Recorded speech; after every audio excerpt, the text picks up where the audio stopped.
그동안에 이제 코로나 위기를 극복하기 위해서 엄청 풀었던 돈들로 사실은 가치들 막 올라갔던 국면인데요. 고민들이 많아지죠. 최근에는 금리 인상, 인플레이션 얘기 여러 가지가 있어서요.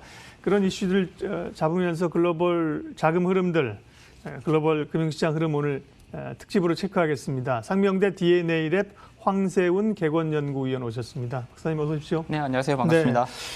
그러게요. 계속 우리가 미국의 10년물 국채 금리를 계속해서 지금 보고 있는 거고, 그렇습니다. 네, 인플레 우려도 계속 높아지는 그런 상황이고, 예, 우려 지금 당장 이제 인플레이션이 높아지고 있는 현상이 관찰되지는 않는데 네네. 더 중요한 부분이 인플레이션은 기대감이 굉장히 그래서 중요하거든요. 기대 인플레이션이라는 그렇죠. 거죠 지금. 예, 그래서 항상 그 명목 이자율 우리가 이제 은행에서 네. 적용받는 명목 이자율도 이제 정확히는 이게 기대 인플레이션이 반영되면서 결정되는 거거든요. 네. 그래서 지금 당장의 인플레이션보다 미래의 인플레이션이 어떻게 움직일 것이냐 여기에 대한 기대감이 이자율에 굉장히 중요한 영향을 미칠 수밖에 그렇죠. 예. 없고요.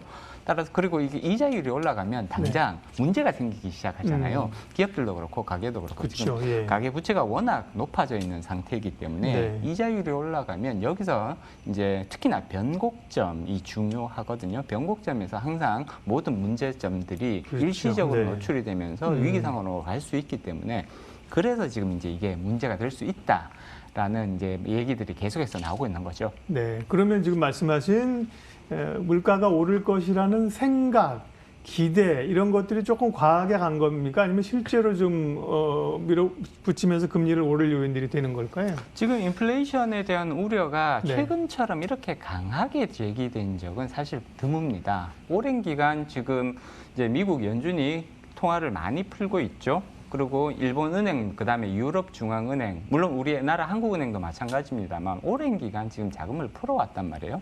그럼에도 불구하고 인플레이션이 그렇게 뚜렷하게 관찰이 되지는 않았습니다. 가장 이제 미국 가장 중요한 미국 연준이 돈을 얼마나 풀고 있었느냐를 살펴보면 2008년 글로벌 금융위기가 발생했을 때 그 연준의 그 자산 규모를 보면 1조 달러 정도 수준이었거든요. 그러다가 2008년 금융위기가 발생을 하니까 이것을 해결하기 위해서 연준이 1조 달러를 가지고 풀었던 거를 한 4조 달러까지 네. 이제 증가를 시켜요. 굉장히 엄청나게 많이 증가를 네. 시켰는데 물론 이때는 조금 완만하게 증가를 시킵니다. 2008년부터 시작해서 2014년까지 조금 완만하게 이제 통화 공급을 증가를 시키는데 근데 1조 달러에서 4조 달러로 늘어나는 거니까 엄청나게 많이 통화를 공급했죠. 이때도 사실은 이렇게 돈을 많이 풀면 통화 가치가 떨어지면서 인플레이션이 나는 게 아니냐라는 우려가 제기는 됐었습니다. 근데 실제로 네. 인플레이션이 없었거든요. 맞아요. 네. 그러니까 이제 사람들이 그 이후로 이제 나타났던 이론이 MMT라고 현대통화이론, 네. 인플레이션 너무 걱정할 필요가 없다. 돈 막 풀어. 네, 돈을 막 풀어도 우리가 이제 특히 일본이 그 대표적인 사례거든요. 오랜 기간 통화 공급을 증가시켜 왔는데 일본에서는 인플레이션이 아니라 아예 그냥 물가가 제자리 걸음을 하는 현상들이 나타났단 말이에요. 근데 이번에 작년에 코로나19가 이제 나타나면서 경제가 큰 충격을 빠지니까 연준이 다시 한번 돈을 풀죠.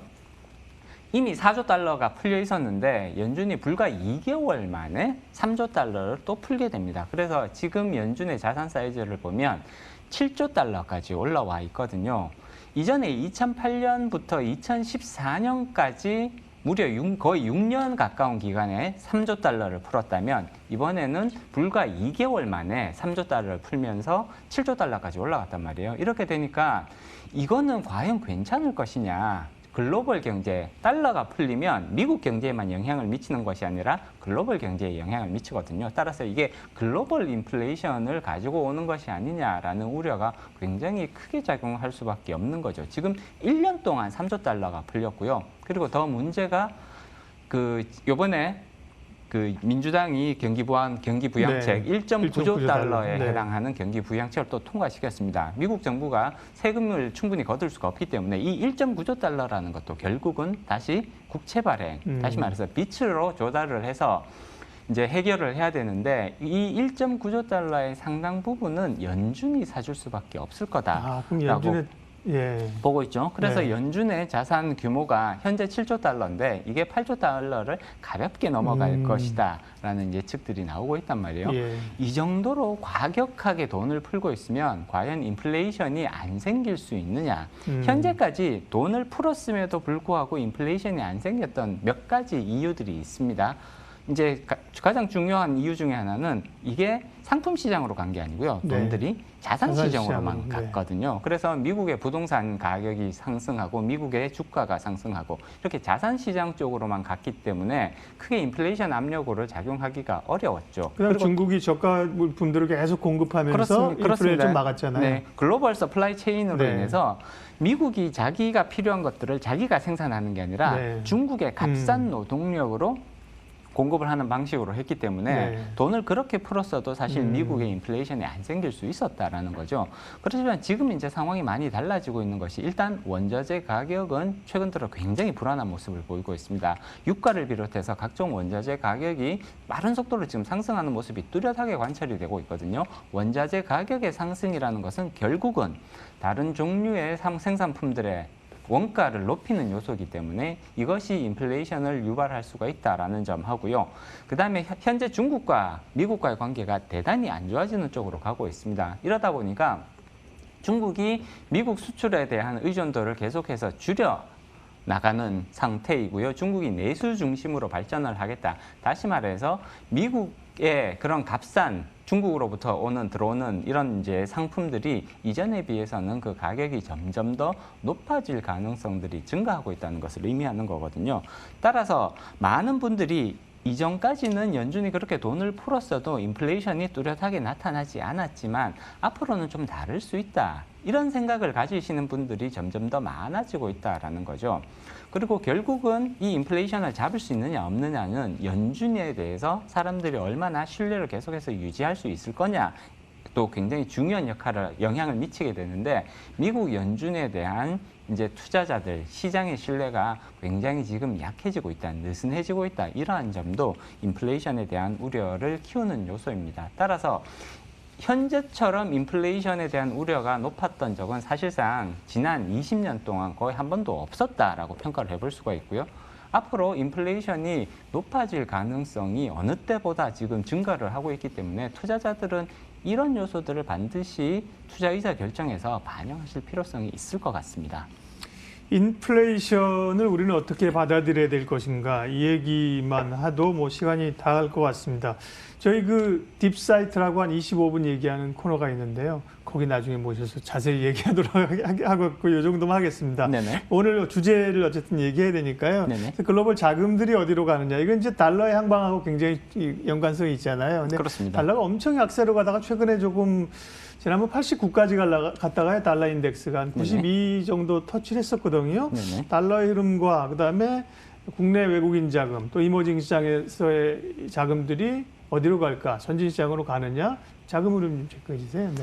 일단 이제 많이들 생각하시는 부분들이 달러의 공급이 늘어난다. 연준의 자산 사이즈가 늘어난다는 얘기는 달러의 공급이 늘어난다는 거잖아요. 그러면 당연히 그럼 달러 약세로 가야 정상인 것이 아니냐라는 판단을 내리시기가 쉬운데 변곡점에 있어서는 그렇지 않다라는 점을 이해하실 필요성이 있습니다. 달러가 많이 풀리면서 인플레이션에 대한 우려가 지금 높아지고 있잖아요. 시장이 불안해지고 있다라는 의미인 거거든요. 시장이 불안해질 때 그러면 사람들은 달러가 약세임에도 불구하고 달러만큼 그나마 그래도 가치를 버티고 있을 만한 쉽게 말해서 달러만큼 안전자산도 여전히 찾을 수가 없다. 더더군다나 이런 상황에서는 조금 더 안전한 자산 쪽으로 다시 말해서 선진국, 신흥국보다는 선진국 그리고 보통 달러가 이제 인플레이션에 대한 우려 때문에 달러 강세 그러니까 미국의 시장 금리가 높아지게 되면 이게 전 세계 금융 시장의 금리를 높이는 역할을 할 수가 있습니다. 따라서 금리가 그러니까 아주 상대적으로 낮은 상태에서 금리가 갑자기 인플레이션을 반영해서 오르게 되면 특히나 신흥국 시장에서 기업들의 부채 문제 이런 것들이 갑자기 굉장히 안 좋은 상황으로 위기 상황으로 갈 수 있단 말이에요. 그래서 오히려 안전자산이라고 판단할 수 있는 달러로 수요가 몰릴 가능성들이 높아지는 거죠. 이게 달러 공급은 오히려 확대되고 있는데 인플레이션에 대한 우려로 시장이 불안해질 수 있다. 그러면 오히려 달러에 대한 수요를 증가시키는 요소로 작용을 하게 되는 거죠. 그렇기 때문에 시장이 불안한 상황에서는 이렇게 달러에 대한 수요가 오히려 증가할 수 있다. 그럼으로써 달러 강세가 나타나고 자금도 신흥국이 아니라 선진국으로 더 집중되는 이러한 현상으로 연결될 수 있다는 점을 이해할 필요가 있습니다. 네. 그래서 투자자는 어떻게 해야 되는가? 전략 30초만 좀 얘기해 주십시오. 결론을 들어야 되니까 30초만 얘기해 주십시오. 네, 일단은 네. 주가 조정기가 4월까지 충분히 연장될 가능성에 대해서 좀 대비를 하실 필요가 있습니다. 그리고 인플레이션의 기대가 여전히 상당히 높기 때문에 네. 인플레이션 상승에 대한 가격 조정에 대비할 수 네. 있는 자산들을 조금 이제 이렇게 확보를 하고요. 다만 조정기가 지나면 다시 또 주가가 완만한 상승 흐름을 보일 수 있다. 따라서 주식 비중은 유지를 하되 종목 선택은 조금 네. 업종 대표주 중심으로 가져가는 이런 모습들이 필요할 것 같습니다. 네, 황세훈 박사님 함께했습니다. 고맙습니다. 네, 고맙습니다.